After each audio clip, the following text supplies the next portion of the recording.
پاکستان کو دیکھیں، ہم کیا کہتے ہیں جی باہر کے ملکوں میں پاکستان کی عزت ہونی چاہیے، تو چیز لینے جی made in Taiwan, made in America, made in London. تو اچھا پھر کئی منڈے لنڈے دیا چیزاں لے کے نا شاپر برانڈ دا پھڑ لیندے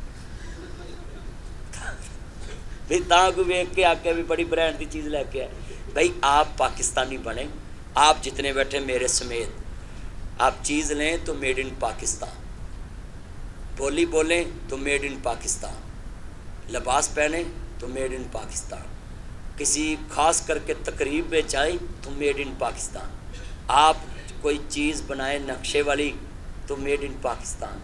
جب ہر جگہ پہ آپ میڈ ان پاکستان کہیں گے نا تو پھر کوئی آپ کو بولے گا کہ پاکستانی، پھر باہر کے ملک سٹال لگائیں گے کہ پاکستانیوں کے لیے چیزیں رکھیں، وہ اپنے ملک کی چیز لیتے ہیں۔ ساڈے کی سارے ملک دا پیسہ باہر دے ملکاں چلے جا کے کوٹھیاں بناؤندے، مڑ کے تبوت پاکستان چاہتا ہے کہ ایک قبرستان ہے انہاں دا۔ جن امیر نے باہر پیسہ لائی جاندے نے ادھر ساری عمر ایشاں کر کے تے پھر باڈی اس ملک چاہتی آؤندی ہے کہ نہیں آؤندی؟ بولو یہ پاکستان تہاڈیاں قبراں واسطے رہ گیا؟ اے تے سیدھیاں گلاں نے۔ پاکستان میں اپنا سرمایہ لگاؤ، پاکستان میں اپنا سب کچھ لگاؤ۔ آئی سلوٹ یو کہتا ہوں جج صاحبان کو اور وکلاء کو، آپ باہر بھی